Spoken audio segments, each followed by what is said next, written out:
Assalamualaikum warahmatullahi wabarakatuh. Waalaikumsalam warahmatullahi wabarakatuh. Saya Filza Hasanah, mahasiswa dari STKIP PGRI Sumatera Barat. Di sini saya ingin mewawancarai Bapak sebagai Kepala Sekolah dari SMP Negeri 16 Kabupaten Tebo terkait kegiatan pembelajaran selama masa pandemi COVID-19 ini. Terima kasih kepada Bapak yang telah bersedia atas waktu dan tempatnya untuk melakukan wawancara bersama saya. Di sini saya memiliki beberapa pertanyaan. Yang pertama, bagaimana strategi dari pihak sekolah untuk kegiatan pembelajaran secara tatap muka di masa pandemi COVID-19 ini? Ya, terima kasih, Filsa. Yang pertama, saya selaku Kepala Sekolah SMP Negeri 16 Kota Tebo mengucapkan ribuan terima kasih banyak karena sekolah kami mendapat fasilitas atau mendapat penghargaan dari STKIP Sumatera Barat, sehingga mahasiswanya ada yang melaksanakan kegiatan praktek di sekolah kita ini. Sehubungan pertanyaan tadi, yang pertama strategi yang dilaksanakan di SMP 16 ini selama masa pembelajaran COVID-19 ini, seperti sekolah-sekolah lain, kita memiliki beberapa strategi. Awalnya dulu semasa COVID, Tebo dalam keadaan suasana zona merah dan kuning. Itu kita mengadakan kegiatannya daring dan luring. Tapi alhamdulillah setelah Kabupaten Tebo dinyatakan hijau, maka kegiatan tatap muka itu laksanakan. Kegiatan tatap muka ini juga laksanakan tidak sepenuhnya karena ada sistem yang kita pakai ganjil genap. Artinya apa? Pada tanggal-tanggal ganjil separuh siswa yang datang, kemudian tanggal genap juga separuh siswa. Itu yang strategi yang diterapkan oleh SMP 16 Kabupaten Tebo untuk pelaksanaan kegiatan pembelajaran selama COVID-19 ini. Oke, baiklah Pak. Yang pertanyaan kedua, apakah kegiatan pembelajaran secara tatap muka di masa pandemi COVID-19 ini efektif atau tidaknya? Ya, kalau kita melihat efektivitasnya jelas tidak efektif. Karena pada masa-masa normal kita melaksanakan kegiatan itu full tatap mukanya, namun hasilnya, outputnya dari sekolah kita juga tidak memadai. Apalagi sekarang keterbatasan yang pertama, waktu yang jelasnya tentu tidak efektif. Namun demikian, guru-guru telah mempersiapkan materi-materi yang akan disampaikan walaupun tidak mencapai target kurikulum, namun sudah disesuaikan dengan efisien waktu dengan materi yang ada. Sehingga insya Allah kegiatan-kegiatan ini walaupun tidak normal seperti biasa akan juga membantu siswa dalam kegiatan pembelajaran secara efektif.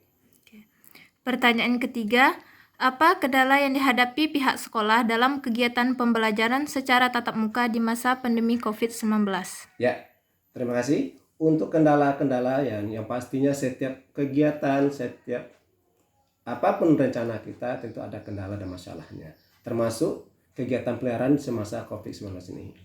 Banyak kendala yang dihadapi oleh SMP 16. Yang pertama masalah tenaga gurunya.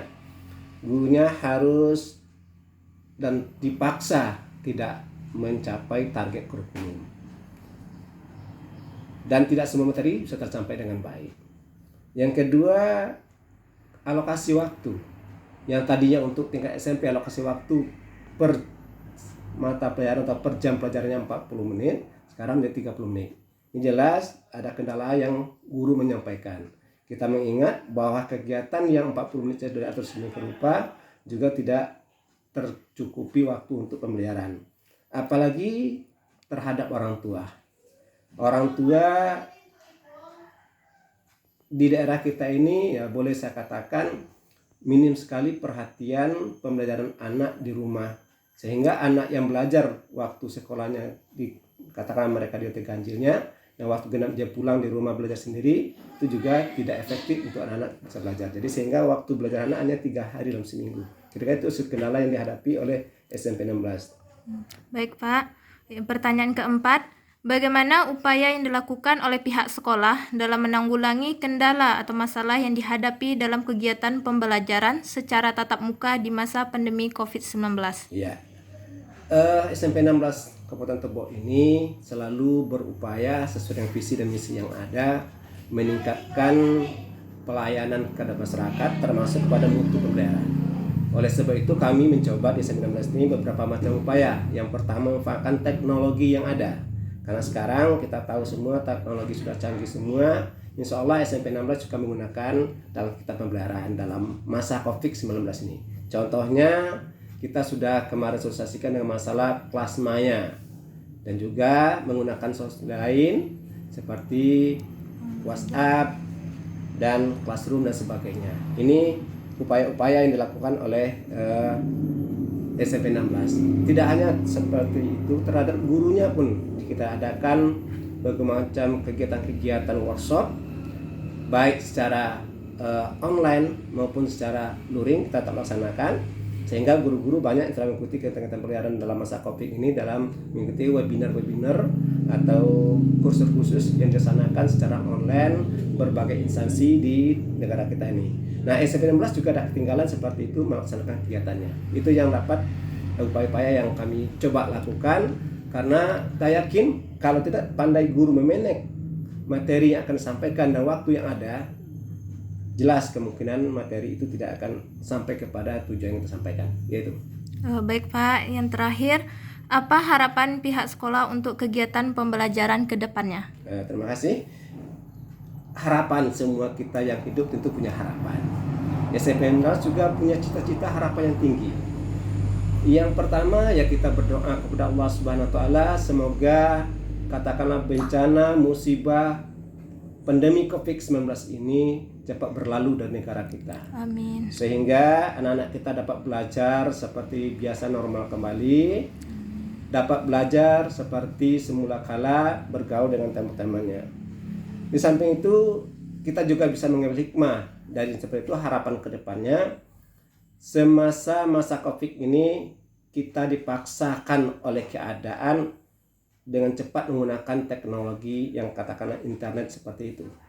Nah, mudah-mudahan kebiasaan-kebiasaan yang sudah dilaksanakan baik oleh guru maupun oleh siswa kita, penggunaan medis ini sudah mendarah daging kita, sehingga kita dalam keadaan new normal atau normal nanti juga tidak kembali seperti semula kala, tapi menggunakan teknologi ini seefektif mungkin, sebisa mungkin, sehingga tujuan akhir kita pembelajaran di masa-masa yang akan datangnya, khususnya di SMP 16 ini akan selalu meningkat grafiknya, mutunya, dan kualitasnya.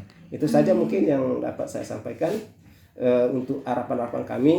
Dan sekali lagi dari pihak sekolah SMP 16 Kebo, yang pertama yang mengucapkan terima kasih kepada Nanda Firza yang sudah melaksanakan kegiatan pembelajaran di sekolah kita ini lebih kurang selama 6 bulan. Ya, selaku manusia biasa tentu juga saya selaku kepala sekolah, guru pembimbing atau guru pamongnya dan guru-guru lain bersama-sama bergaul, mungkin ada yang tidak pada tempatnya, ya kami keluarga besar SMP 16 suka mohon maaf dan sampaikan salam sayang kami, salam kangen kami kepada Stekip Sumatera Barat. Terima kasih. Saya akhiri, wassalamualaikum warahmatullahi wabarakatuh. Waalaikumsalam warahmatullahi wabarakatuh. Baiklah Pak, terima kasih banyak atas wawancaranya. Saya sebagai penanya, apabila ada kesalahan kata saya mohon maaf.